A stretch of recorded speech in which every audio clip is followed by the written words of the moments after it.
Irmãos, vamos abrir as nossas Bíblias.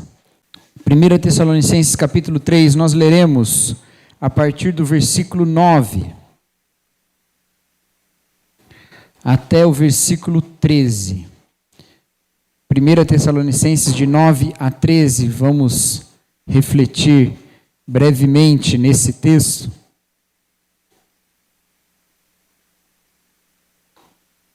Primeira Tessalonicenses de 9 a 13. Diz assim a palavra de Deus: Sim, agradecemos a Deus por vocês, por sua causa temos grande alegria na presença de Deus. Noite e dia oramos por vocês com fervor, pedindo que possamos vê-los novamente, a fim de ajudá-los a aperfeiçoar a fé. Que Deus, nosso Pai, nosso Senhor Jesus, nos encaminhe a vocês em breve.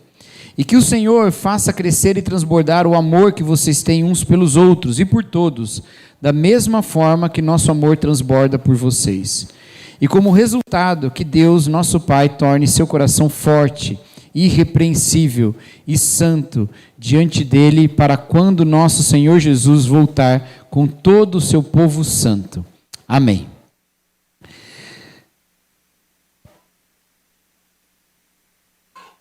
A carta de Paulo aos Tessalonicenses, a primeira carta de Paulo aos Tessalonicenses, é uma carta muito explícita na admiração que Paulo sentia por essa igreja.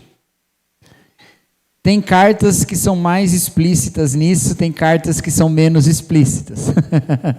Tem cartas também que são mais explícitas na reprovação, como por exemplo a carta que o apóstolo Paulo escreve aos Gálatas, ou a primeira carta que ele escreve aos Coríntios. São cartas mais duras. Mas há cartas recheadas de admiração, amor, afeto, cuidado, e essa é uma dessas.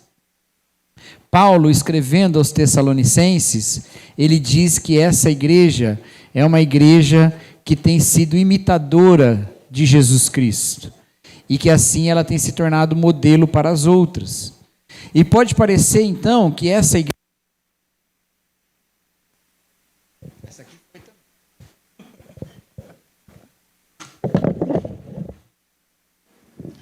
E pode parecer então que essa igreja é uma igreja perfeita, pronta, que ela está totalmente resolvida.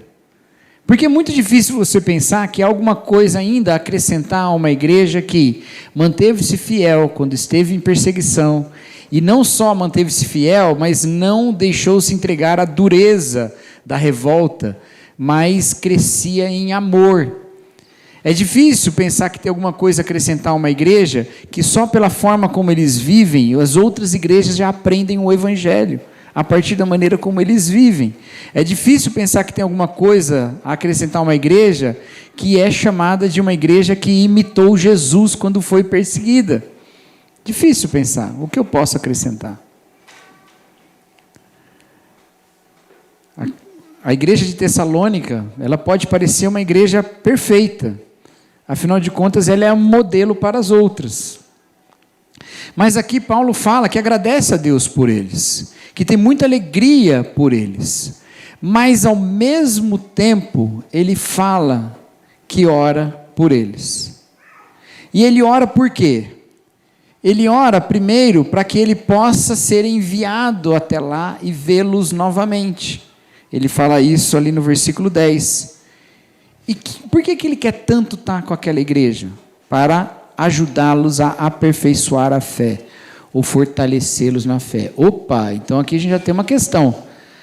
Essa igreja não é perfeita na fé. E claro que não, porque ninguém é perfeito na fé. E quando Paulo fala aperfeiçoá-los na fé, não é só que ele tenha uma fé, uma convicção mais intensa. Fé aqui é a fé que eles têm, no sentido,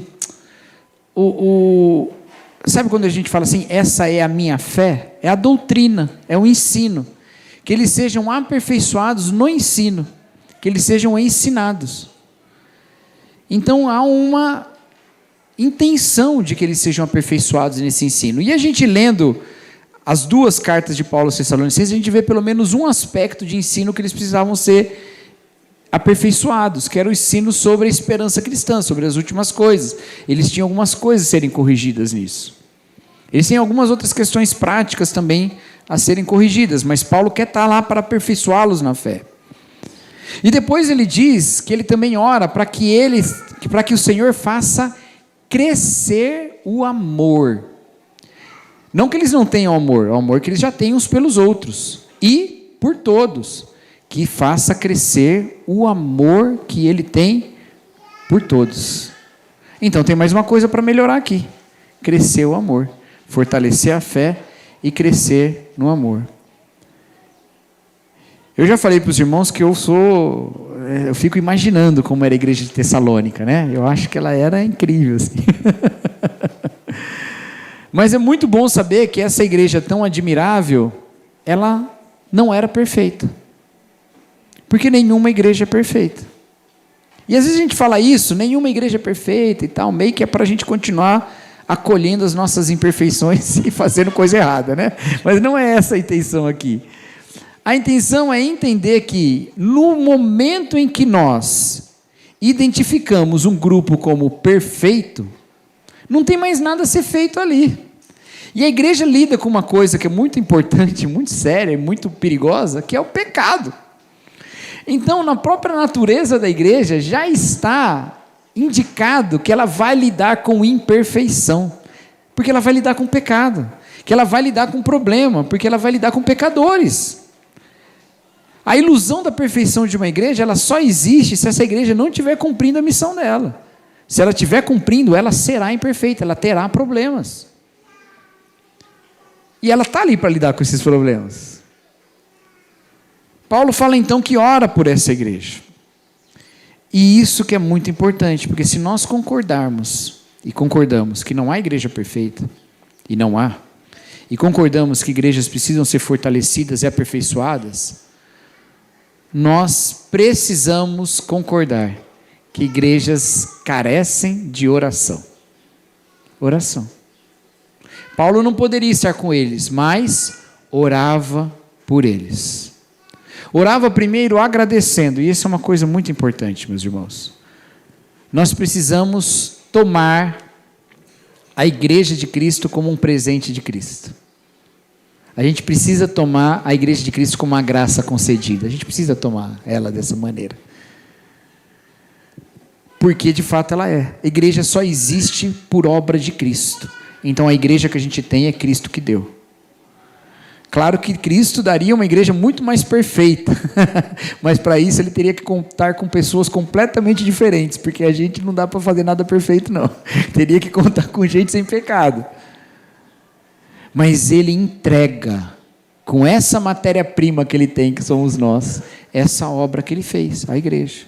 Entrega a Deus, sim, com certeza. Porque a palavra de Deus fala que é semelhante a um marido com a sua esposa, lá em Efésios capítulo 5, ele leva a Deus pura, né, a igreja pura, inculpável, irrepreensível, sem mácula.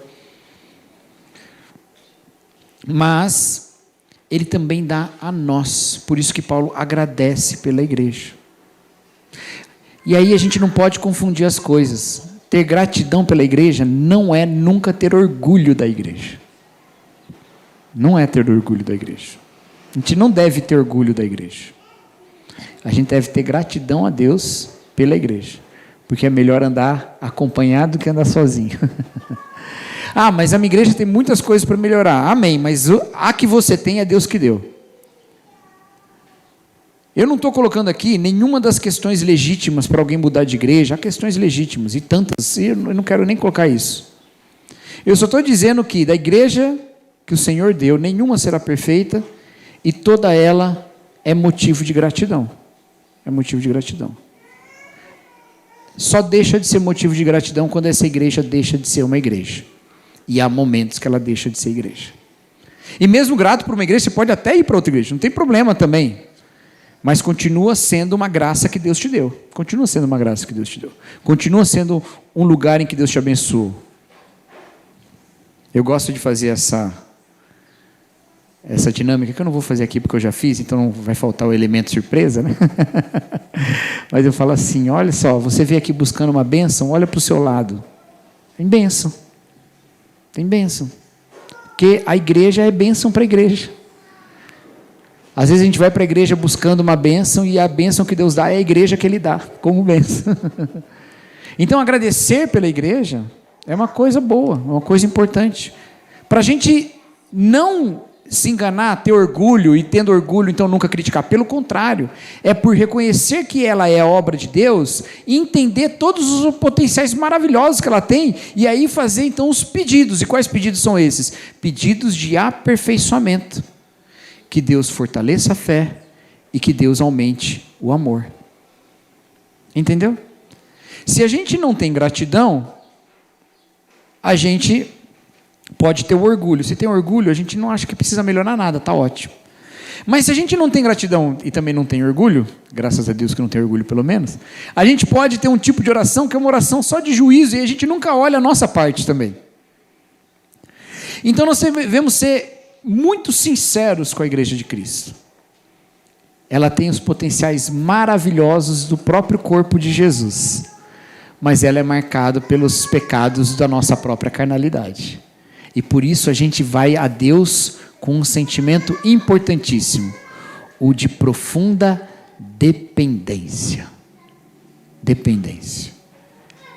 Eu preciso de Deus. Nós precisamos de Deus. A igreja sem Deus não subsiste, não sobrevive. A figura que a Bíblia nos traz lá em João, de igrejas que, lá em Apocalipse de João, de igrejas que deixam de ser igreja e têm seu castiçal tomado, elas deixam de ser igreja.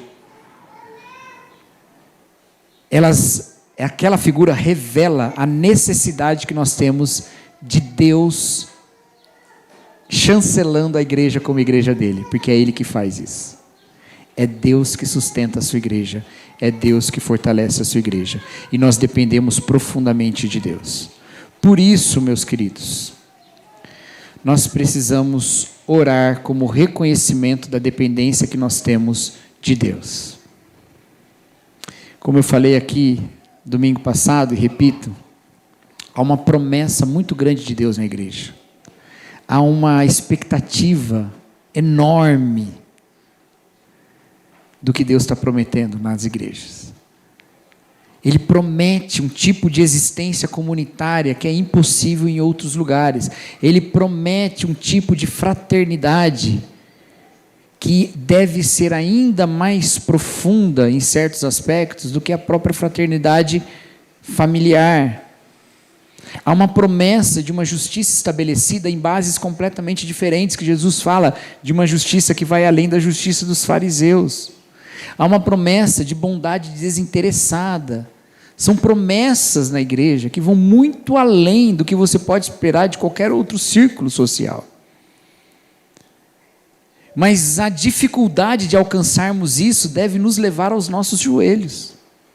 Nós devemos ir ao Senhor e falar: Senhor, esse tipo de visão de igreja, que é o que o Senhor tem, a igreja de Jesus, é uma coisa que nós nunca vamos alcançar pelos nossos próprios braços, pela nossa própria vontade, nós nunca vamos chegar lá com as nossas próprias pernas. Nós precisamos do Senhor trazendo essa realidade a nós.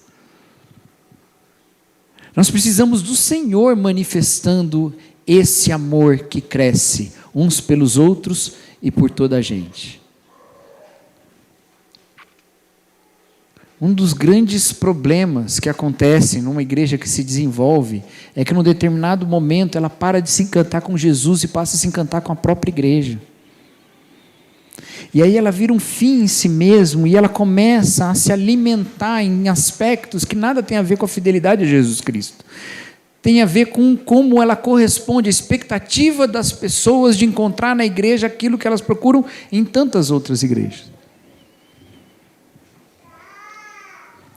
E aí a gente já viu as características de uma igreja exemplar, de uma igreja modelo, elas não são as características que a gente encontra hoje em dia como igrejas bem-sucedidas.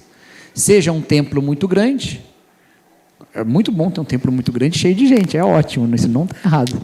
Mas alguns vão dizer que isso é o sucesso. Não é. Seja uma presença relevante em redes sociais. Isso aí eu nem estou muito convencido de que é bom, não. Eu estou um pouco em dúvida ainda, mas talvez seja. É bom sim, né, Gilberto? É bom, né? É bom. Mas não nos termos que às vezes as coisas estão sendo propagadas. Seja uma influência político-cultural. Há cidades que têm igrejas tão relevantes do ponto de vista da administração pública, que chega a ficar até meio estranho, porque não é um tipo de relevância para o bem, é uma relevância meio autocentrada. Claro que faz coisas boas, não? Com certeza faz coisas boas. Gere obras sociais, amém, glória a Deus por isso. Mas às vezes essas oportunidades vão ficando autocentradas. E aí quando você olha aqui, essa igreja de Tessalônica não tinha nada disso. O que eles tinham? Obras de fé, um amor frutífero e uma esperança firme no Senhor. Fé, amor e esperança. E é por isso que a gente ora. A gente ora para que a igreja de Cristo seja cheia das virtudes de Cristo, da fé aperfeiçoada, do amor por toda a gente e uma esperança que não se enfraquece. Se for assim, o resto a gente está buscando.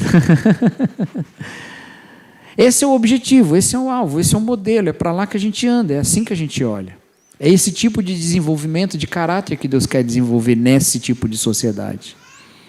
Porque a igreja é uma sociedade dentro de uma sociedade maior, que age por regras e valores e cultura diferente.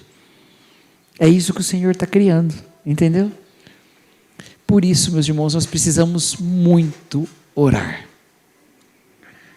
E não oramos com desespero. Não é assim, Senhor, meu Deus, minha igreja está se perdendo. Eu acho que ninguém está sentindo isso aqui não, tá? Mas se tiver, não tem problema também. Senhor, meu Deus, olha o mundo como está, daqui a pouco não vai sobrar crente. Pode ser esse o seu desespero, pela igreja num sentido maior, não no sentido local. Pode ser. Mas a gente não ora com desespero, a gente ora ávido por ser aquilo que Deus nos chama para ser. É uma empolgação para chegar lá. Ainda que a gente não vá chegar lá plenamente nessa vida, mas a gente se empolga com todas aquelas coisas que Deus manifesta através da sua igreja. A gente olha para essas realidades e fala, Senhor, eu quero isso. E aí a gente ora diante de Deus, a gente vai diante do Senhor de joelho e fala, Senhor, eu quero tanto que a minha vida no meio do seu povo seja uma vida que corresponda ao caráter de Jesus. E eu quero tanto que a sua igreja seja dessa maneira. Porque o que é que pode acontecer se um grupo de pessoas no meio de uma sociedade sem rumo observa um caminho e trilha um caminho na direção de Jesus Cristo? O que pode acontecer com o resto da sociedade toda? Nós vamos orar com essa empolgação de Paulo, que parte da gratidão, que parte da admiração pela igreja de Cristo. Não a admiração por essa igreja de Cristo, a admiração pela igreja que Cristo revela na sua palavra, que é a admiração por Cristo mesmo vivendo na sua igreja. A gente vai ao Senhor com esse tipo de sede, a sede de que o Senhor manifeste entre nós todas as virtudes dele. Essa oração é a oração que nós vemos na Escritura toda. É a oração que nós vemos no Antigo Testamento, falando da nação de Israel, apontando para um tipo de sociedade, como fala lá em Deuteronômio, que ao seguir a lei de Deus, seria admirado pelos outros povos. Ou como o salmista fala, que os outros povos olhariam e diriam, grandes coisas fez o Senhor por eles. É uma oração que pede ao Senhor que nós sejamos como uma cidade sobre um monte, não para que nós sejamos admirados, mas para que os homens, vendo as suas obras, glorifiquem ao Pai que está no céu. Esse clamor a Deus para sermos formados segundo o caráter de Jesus. Nós precisamos orar, meus irmãos. Nós precisamos orar. Porque o dia que a gente se contentar com qualquer aspecto da nossa vivência eclesiástica e não atribuir isso única e exclusivamente à graça de Deus através de pecadores, nesse dia nós nos afastamos do que é ser igreja e começamos a deixar a carnalidade ditar as regras da nossa comunidade. O apóstolo Pedro, escrevendo à igreja, lá no 2º capítulo da sua primeira epístola, ele diz que nós somos uma nação santa, um sacerdócio real, um povo de propriedade exclusiva de Deus, para anunciarmos as grandezas daquele que nos chamou das trevas para a sua maravilhosa luz. Sem Ele nós estaríamos em trevas, mas com Ele nós fomos feitos povo, porque Ele fala isso, Ele continua no versículo seguinte: vocês não eram povo, mas agora são povo de Deus. Vocês não tinham alcançado misericórdia, mas agora alcançaram misericórdia. A partir da misericórdia divina, as maravilhas de Deus são anunciadas em nós. E qual maravilha de Deus nós conhecemos primeiro? A sua misericórdia. É por isso que quando Paulo ora, ele ora para que o amor aumente, porque o amor é misericordioso, e é pelo amor que o caráter maravilhoso de Deus é revelado. Imagina, meus irmãos, num mundo cheio de julgamentos e cancelamentos, uma comunidade inteira que vive misericórdia. Num mundo de individualismos, uma comunidade inteira que considera o outro superior a si mesmo, porque assim foi com Jesus Cristo, e nós temos a mesma atitude de Jesus. Imagina, meus irmãos, num mundo em que todos os países disputam o planeta como se fosse o último pedaço de pão, uma comunidade que reconhece que toda a criação é de Deus, e que se é de Deus é de todos nós, e se é de todos nós, nós partilhamos uns com os outros. Meus irmãos, a promessa de Deus na igreja vai muito além do que qualquer ideia humana de justiça e comunidade, e ela é absolutamente impossível, inatingível, a não ser pelo milagre de Deus. Então, ou a gente ora para que Deus faça milagre em nós, ou a gente vai continuar dando cabeçada em paredes invisíveis, achando que está chegando em algum lugar. Eu não quero, às vezes eu uso essas frases e as pessoas acham que eu estou falando assim, numa realidade, né? Eu não estou dizendo que a gente está dando cabeçada em lugar nenhum, vocês entenderam, né? Ou é uma coisa ou outra. Então a gente ora, meus irmãos. Amém, meus queridos? Qual foi a última vez que você orou pela sua igreja? Não por você, não pela sua família, não por uma pessoa que está enfrentando um problema, pela sua igreja. Não para que a sua igreja tenha um problema genérico resolvido. Senhor, tem muita gente doente na minha igreja, abençoa, não. Não porque a sua igreja, não, Senhor, abençoa as famílias da minha igreja, tem muita gente com problema de família, ou abençoa, dá emprego para o povo da minha igreja, tem muita gente com problema, não por isso. Para que cresça o amor e a fé. Qual foi a última vez? Agora, deixa eu botar outra pergunta. Qual foi a última vez que você orou pela igreja de Cristo espalhada pelo mundo? Para que o Senhor mantenha firme na doutrina dele, para que o Senhor ilumine os olhos na contemplação da Escritura, para que cresçamos em bondade uns com os outros. Qual foi a última vez que você orou a Deus pela fidelidade da Igreja de Cristo no Brasil? Aí eu acho que eu sou muito culpado disso, porque eu tenho opiniões muito fortes sobre por onde anda a Igreja de Cristo no Brasil, e críticas muito contundentes. Nem sempre muito públicas, mas muito contundentes. Mas eu não me lembro a última vez que eu orei com a fé de que Jesus pode agir no meio de um povo em que a palavra de Deus parece crescer mais em conhecimento ou em acesso das pessoas, mas parece estar mais distante dos corações. Eu não lembro qual foi a última vez que eu orei diante de Deus, falando assim: Senhor, que o povo do Senhor nessa terra seja mais fiel. Eu não me lembro disso. A não ser em música, né? Cura essa nação, tal, né? Que aí a gente canta meio, mais deixando a melodia levar às vezes, sem orar de fato. Meus irmãos, ou é Deus agindo através do seu povo, espalhado pela terra toda, em cada contexto, no local, no geral, em todo lugar, ou é tudo uma reunião de gente, no máximo bem intencionada, mas absolutamente incapaz. E eu digo no máximo bem intencionado, porque frequentemente a gente não está bem intencionado não, no máximo bem intencionado. E aí, quando a gente tem esse tipo de entendimento, as coisas entram em perspectiva, e é por isso que Paulo observa essa igreja e fala: até quando vocês estão perseguidos, vocês estão glorificando a Deus. Por quê? Porque é Deus que faz isso, gente. E esse reconhecimento é importante, para que em cada circunstância da nossa vida, seja na escassez ou na abundância, na paz ou na opressão, seja onde for, nós glorifiquemos a Deus, porque são as maravilhas dele que nós anunciamos. Amém, meus queridos? Vamos orar então? Então agora você vai orar pela igreja de Cristo.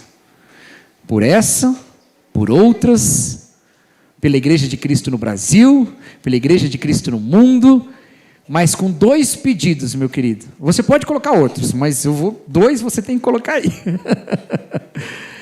Para que aperfeiçoe e fortaleça a fé e para que cresça o amor. Amém? Aperfeiçoe a fé e cresça o amor. Vamos orar. Senhor, nosso Deus, obrigado, Pai, porque o Senhor não nos deixou sozinhos, mas nos reuniu, ó Deus. Nós não éramos povo, mas o Senhor nos fez teu povo. O Senhor nos alcançou com misericórdia e nos constituiu na sua misericórdia. O Senhor nos chamou para um reino no qual nós temos o perdão dos pecados. Tudo é obra sua, ó Pai.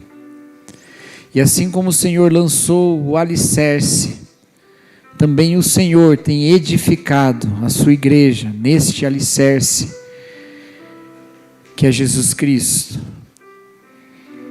Senhor, nós pedimos, ó Pai, que a nossa fé seja fortalecida e aperfeiçoada, na convicção, ó Deus, que nós temos da sua palavra, mas também no conhecimento que temos da sua sabedoria, ó Deus.